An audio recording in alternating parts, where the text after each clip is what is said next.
to the flag of the United States of America and to the republic for which it stands, one nation under God, indivisible, with liberty and justice for all.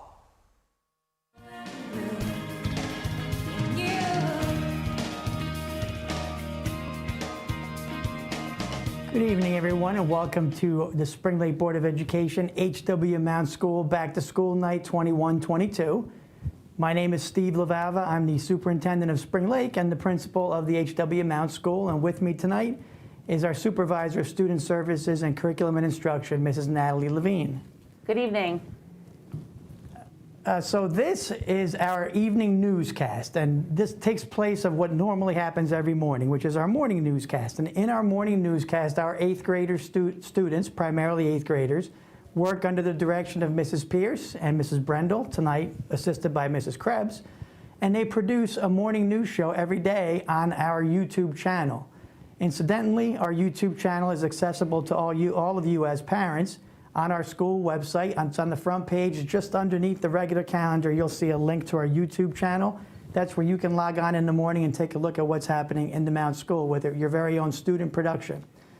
So I wanted to make sure that was available to you. Now, under typical circumstances, without COVID or pandemics to worry about, we hold this event live and in one large location. We do the start of the ceremonies of this evening. And during that start, I typically introduce you to the new faculty and support staff. We cannot do that tonight, but I did want to acknowledge the people who are new to our district this year. And in the order in which they were hired and appointed to the Board of Education, we have Mrs. Mindy Green, who is our business administrator and board secretary. She's shared with the Secret School District, so she's here on Monday and Tuesdays and half of Wednesdays. Mrs. Horowitz, Mrs. Lindsay Horowitz, is in our grade 5 class as an instructional support special education teacher. We have Mrs. Shannon Rossi, who is our teacher of language arts at the middle school level.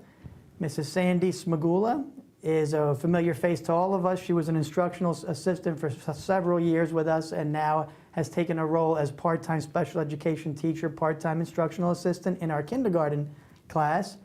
And Senora Razano, Mrs. Razano, who is our new Spanish teacher. She's here in room 203. And then I also want to talk to you about the focus of this evening, and obviously, as you know, many parents have been here for many years. The focus of tonight is really to talk about what we do, curriculum-based. What are we expecting from your students and their learning process throughout the course of the year? How do we know it's working? How do we measure that student readiness and ability and effectiveness and meeting the standards? We have some housekeeping to do very quickly, and then we just want to talk to you about why. So with regard to that very first piece and a general overview, you'll get much more detail from your classroom teacher. But in a general overview, I would ask Mrs. Levine to share with us what has occurred over the course of this past summer.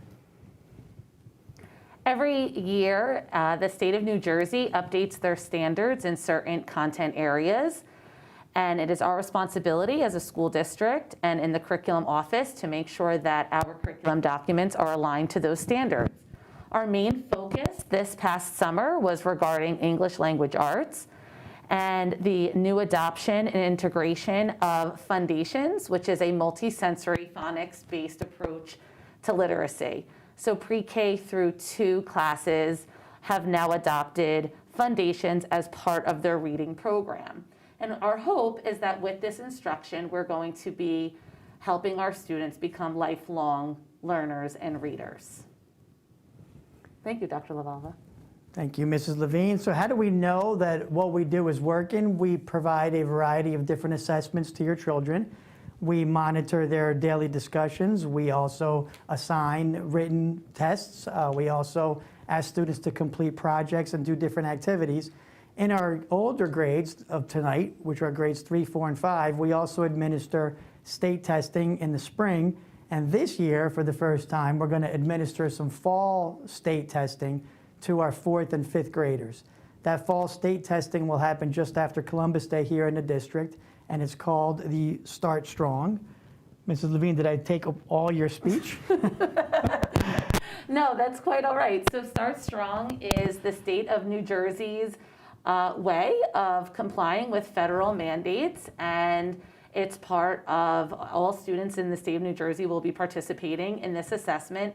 And like Dr. LaValva said, our 4th and 5th graders, actually 4th graders through 8th graders at Mountz, will be participating in English language arts and math assessments, as well as 6th grade science assessments.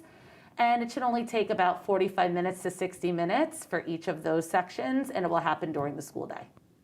And Ms. Levine, if I'm not mistaken, that assesses readiness skills as opposed to measuring the standards and their effectiveness. It measures their readiness for this school year. Correct.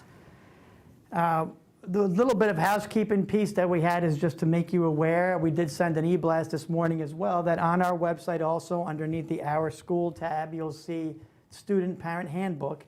And for you 5th grade parents, please know that we met with your children yesterday morning, and we reviewed the general concept of the handbook and certainly looked more deeply into the consequences and the expectations and the guidelines we have for them as far as behavior. So they've been given an assignment in grades 5, 6, 7, and 8. That's to review the handbook with at least one parent, and then to complete a form that indicates that they have in fact reviewed and that they pledge to abide by our regulations and protocol.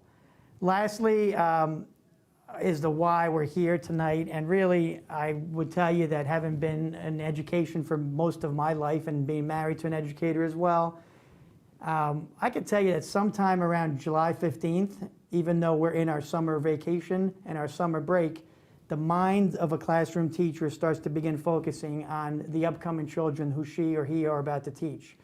It really is a very labor-intensive thought process that involves a lot of love for your students and your children. And I give great credit to teachers I've known in my life for having made the success that they have, but also for what they do on a daily basis, because it really is, it's an act of love. And we care about your kids, and we hope that you can see that in the way we present tonight. So we appreciate you for coming. We are always here to answer your questions. Our doors are always open. Please know that we are a welcoming community, and we hope you have a great night tonight. Thank you.